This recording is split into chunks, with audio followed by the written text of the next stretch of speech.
अस्सलाम वालेकुम नाज़रीन किराम, बड़ी अहम ब्रेकिंग न्यूज है। पाकिस्तान तहरीक इंसाफ आज पूरे मुल्क के अंदर जहां जहां पर उनसे सीटें छीनी गई हैं एहतजाज करने के लिए जा रही है। और शेर अफजल खान मरवत ने एक ट्वीट किया है जिसमें वो ये कह रहे हैं कि हो सकता है कि हम इस्लामाबाद की तरफ लॉन्ग मार्च करें और अगर हमें हमारा हक ना दिया गया तो फिर इस्लामाबाद के अंदर डी चौक में हम धरना भी देंगे। और मैं आपको एक बात बताता चलूं कि इमरान खान की पार्टी से सिर्फ 4 सीटें छीनी गई थीं और इमरान खान ने 126 दिन का इस्लामाबाद के अंदर धरना दे दिया था और इस वक्त बात है तकरीबन 50 से 60 सीटों की। और ये याद रखिएगा, किसी भी सूरत इमरान खान ये सीटें लिए बगैर वापस नहीं आने वाला। आज पाकिस्तान तहरीक इंसाफ ने लाहौर के अंदर, फैसलाबाद के अंदर, रावलपिंडी के अंदर, गुजरांवाला के अंदर और 2-3 और जगह पे एहतजाज का ऐलान कर दिया है। 2 बजे एहतजाज होगा और यह एहतजाज उस वक्त तक जारी रहेगा जिस वक्त तक आरओ जो है वो फॉर्म 45 के मुताबिक फॉर्म 47 के ऊपर नतीजा उस हलके का नहीं देते। मैं कुछ सीटें आपको बता देता हूं, बल्कि एक मिसाल भी आपको बता देता हूं। यह मिसाल आपके सामने रखता हूं। यह आप देख सकते हैं, ये NA 54 रावलपिंडी की सीट है। यहां पे 90% रिजल्ट था जब, ये नीचे आप देख सकते हैं, तो उस वक्त पाकिस्तान तहरीक इंसाफ की कैंडिडेट हैं अजरा मसूद, वो 88,850 वोट के साथ आगे थी और दूसरे जो अकील मलक साहब हैं वो 38,995 वोट के साथ पीछे थे। ठीक है, आप देख लें तकरीबन ये 40,000 के करीब करीब ये गैप बनता है। ठीक है, 30,000 से ऊपर बनता है। फिर क्या हुआ, ये 90% रिजल्ट है। 100% रिजल्ट पे क्या हुआ, सिर्फ 10% ऐड हुआ और क्या हुआ जी 38,000 वाले के वोट हो गए 85,000 और 88,000 वाली के वोट हो गए 73,000। इस वजह से पाकिस्तान तहरीक इंसाफ पूरे मुल्क के अंदर एहतजाज करने के लिए जा रही है कि हमसे हमारी सीटें छीनी गई हैं, हम किसी सूरत पीछे नहीं हटेंगे, हम एहतजाज करेंगे। और एक और बड़ी अहम बात है जी, कुछ लोगों ने बड़े दिल का मुजाहरा किया है और उन्होंने कहा जी पाकिस्तान तहरीक इंसाफ जीत गई है। महमूद अचकजई ने यह तस्लीम किया कि जो आज़ाद उम्मीदवार हैं वो जीत गए हैं। इमरान खान को लोगों ने मैंडेट दिया है और इमरान खान को हुकूमत बनानी चाहिए। उन्होंने कहा कि इमरान खान मेरा दोस्त है, मैं नवाज शरीफ से माजरत करता हूं, मैं ऐसी पार्लियामेंट का हिस्सा नहीं बन सकता। ये उन्होंने बात की है कि मैं ऐसी पार्लियामेंट का हिस्सा नहीं बन सकता। इसका मतलब है कि जो सलार खान काकड़ हैं उनके मद्दे मुकाबल उन्होंने उनकी जीत को कबूल कर लिया है। और नजम सेठी साहब माशाल्लाह, जिनकी चिड़िया बड़ी मशहूर है, उड़ उड़ के जाती है, खबरें लेके आती है, आज उन्होंने कह दिया भाई टीवी के ऊपर बैठ के, उन्होंने कहा जी एस्टेब्लिशमेंट समझती थी कि जिस तरीके से नवाज शरीफ को और आसिफ अली जरदारी को मैनेज किया जा सकता है बिल्कुल उसी तरीके से इमरान खान को भी मैनेज कर लेंगे। लेकिन इमरान खान मैनेज नहीं हुआ। इमरान खान ने सबको परेशान करके रख दिया। इमरान खान के ऊपर केसेस किए गए, इमरान खान की पार्टी से सिंबल छीना गया, इलेक्शन से 2-3 दिन कबल लगातार 3 दिन सजाएं दी गई और यह कहा गया जी ये तो खत्म शुद्ध है। बड़े बड़े साफी माशाल्लाह ट्विटर पे लिखते थे इमरान खान खत्म शुद्ध।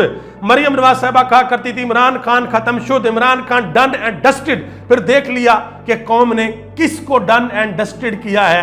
और आज भी लोग, ये रिहाना डार ने ये चैलेंज किया कि भाई अगर आप लोगों ने 2 नंबरी नहीं की ना, और जुनैद सलीम ने भी कहा कि अगर आप लोगों ने 2 नंबरी नहीं की तो आप कुरान पाक के ऊपर हलफ दें कि आप लोगों ने 2 नंबरी नहीं की, आप लोगों ने हलकों के अंदर धांधली नहीं की, तो शायद लोग मान लें, लेकिन आप लोग हलफ दे नहीं सकेंगे।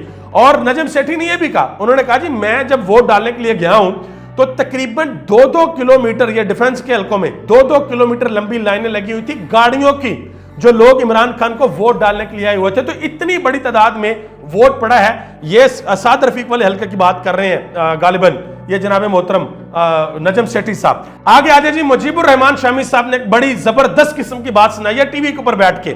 उन्होंने कहा कि लिया के अंदर पाकिस्तान तहरीक इंसाफ ने क्लीन स्वीप किया है और लिया के अंदर जो सीटें हैं वो 2 NA की हैं और 5 MPA की हैं। और कमिश्नर साहब ने डिप्टी कमिश्नर को फोन किया और कहा कि जनाब मोहतरम ये आजाद जीत रहे हैं, इनका कुछ करें। तो जो डिप्टी कमिश्नर थे उनका नाम है खालिद परवेज, उन्होंने आगे से जवाब दिया कि आजाद जीत रहे हैं तो हम क्या करें, वही जीतेंगे। तो उनको फिर डराया गया कि तुम्हें इसके नतायज भुगतना पड़ेंगे, ये तुम्हारे लिए अच्छा नहीं है। उन्होंने फोन बंद किया, कमिश्नर की कॉल दोबारा नहीं सुनी और उन्होंने फिर ऊपर फोन घुमाया कि भाई ये बंदा इस तरीके से मुझे कह रहा है, और उस बंदे ने कॉम्प्रोमाइज नहीं किया और वहां से सारी की सारी सीटें पाकिस्तान तहरीक इंसाफ जीत गई है। आगे आ जाए, काशिफ अब्बासी साहब ने एक बड़ी अहम बात की है। उन्होंने कहा जी जिस दिन इलेक्शन था ना, हम अपने घरों से जब निकल रहे तो हम सोच रहे थे क्या होगा, पता नहीं लोग निकलेंगे कि नहीं निकलेंगे, कौन सी पार्टी जीतेगी कौन सी हारेगी। मियां साहब की हवा बनी हुई थी कि जी मियां साहब को जितवा दिया जाएगा। काशिफ अब्बासी ने कहा कि मैं आज खुश हूं कि पाकिस्तान की आवाम को पता लग गया कि उनकी वोट की कितनी ताकत है। पाकिस्तान की आवाम को पता लग गया है कि उनका वोट मुल्क के अंदर क्या तब्दीली लेकर आ सकता है। यह कौम जान चुकी है कि इनका वोट कितना कीमती है। और आप यकीन करें कि ना सिर्फ पाकिस्तान बल्कि पूरी दुनिया के अंदर जब अवामी राय का एहतराम नहीं किया जाता, जब अवामी मैंडेट को माना नहीं जाता, तो फिर उन मुल्कों के हालात खराब हो जाते हैं। मैं उम्मीद नहीं, मैं ये यकीन से कहता हूं कि इंशाअल्लाह अल्लाह के फजल से आपने भी दुआ करनी है कि अल्लाह ताला वो लोग जो साहब फैसला लोग हैं, अल्लाह पाक उनको हिकमत से और अक्ल सलीम से काम लेने की तौफीक अनायत फरमाए, वो करें जो पाकिस्तान के हक के लिए बेहतर है। जैसे मैं एक छोटी सी मिसाल देता हूं, चले जी मान लिया इधर से पकड़ के कुछ आजाद पकड़ के हुकूमत बना ली। दुनिया आपके इलेक्शन को नहीं मान रही, इंटरनेशनल मीडिया कोई भी आप उठाकर देख लें, आप बीबीसी उठाकर देख लें, टाइम मैगजीन देख लें, द इकोनॉमिस्ट देख लें, टीआरटी देख लें, आरटी देख लें, चाइना का मीडिया देख लें, अमेरिका का मीडिया देख लें, सीएनएन देख लें, जिसको मर्जी देख लें, यूरोपीय यूनियन का बयान उठाकर पढ़ लें, हर जगह पर एक ही बात की जा रही है। बात क्या की जा रही है? बात यह की जा रही है कि इलेक्शन को रिग्ड किया गया है, चोरी किया गया मैंडेट। और साथ एक और बड़ी मजे की चीज बात कही जा रही है, वो ये कही जा रही है कि पोलिंग स्टेशन के अंदर धांधली नहीं हुई, वहां पर ठप्पे नहीं लगे, ये धांधली किया आरओज ने। और मेरे बहुत से लोग हैं जानने वाले जिनकी पोलिंग स्टेशन के ऊपर ड्यूटी लगी हुई थी, और मैंने सबसे पूछा, मैंने कहा मुझे यह बताएं कि पोलिंग स्टेशन की क्या सूरत हाल थी। आप यकीन करें किसी एक बंदे ने भी मुझे यह नहीं कहा, जो जिनको मैं जानता था मोस्टली सारे पंजाब से थे, किसी एक बंदे ने भी यह नहीं कहा कि पोलिंग स्टेशन के अंदर किसी किस्म की दो नंबरी हुई है। सब ने कहा कि भाई पोलिंग स्टेशन के अंदर जो वोट पड़ा है वो सारे का सारा काउंट भी हुआ है और वो सारे का सारा फॉर्म 45 के ऊपर भी गया।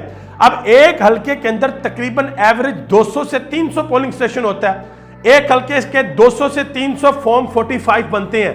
वो फॉर्म 45 पता क्या होते हैं, मैं मिसाल से समझाता हूं, और हबीब अकरम ने इसके ऊपर ट्वीट भी किया। आप समझ लें कि एक इमारत है या एक कमरा है, और उसके ऊपर जो छत है ना वो है फॉर्म 47, और उसकी दीवारों के अंदर लगी हुई एक एक ईंट जो है वो फॉर्म 45 है। अब आप अंदाजा करें कि अगर फॉर्म 45 ही ठीक नहीं होगा, दीवारें ही ठीक नहीं होगी, तो छत किस तरीके से ठहरेगी। इस वक्त इलेक्शन ये इस तरीके से हो रहा है, नताए जा रहे हैं कि छत हवा के अंदर मुअल्लक है, यानी कि हवा के अंदर ठहरी हुई है, और फॉर्म 45 दीवारें सही तरीके से कंप्लीट नहीं है। और अगर ऐसे छत को खड़ा करने की कोशिश की गई तो कितनी देर खड़ी रहेगी? 2 महीने, 4 महीने, साल, 2 साल? बिल्कुल भी नहीं, बिल्कुल नहीं खड़ी रहेगी। और दुनिया के अंदर ऐसी मिसालें मौजूद हैं। कुछ मुल्क ऐसे भी हैं, मुझे एग्जैक्टली नाम याद नहीं आ रहा, एक मुल्क ऐसा भी है कि जहां पर लोगों की इस तरीके से अवामी राय का एहतराम नहीं किया गया, और कुछ ही देर बाद उस मुल्क के अंदर दोबारा इलेक्शन करवाना पड़ा, फिर इलेक्शन करवाना पड़ा। क्यों? क्योंकि लोगों ने हुकूमत को नहीं चलने दिया। तो इसी तरह पाकिस्तान के अंदर भी जो मुबैना तौर पे इलेक्शन को रिग्ड किया गया है, जो इंटरनेशनल मीडिया आलमी दुनिया रिपोर्ट कर रही है, इसके बारे में सोचना होगा और संजीदगी से सोचना होगा। आप सबका बहुत बहुत शुक्रिया। पाकिस्तान जिंदाबाद, पाकिस्तान के अवाम और पाकिस्तान के इदारे पाइंदाबाद।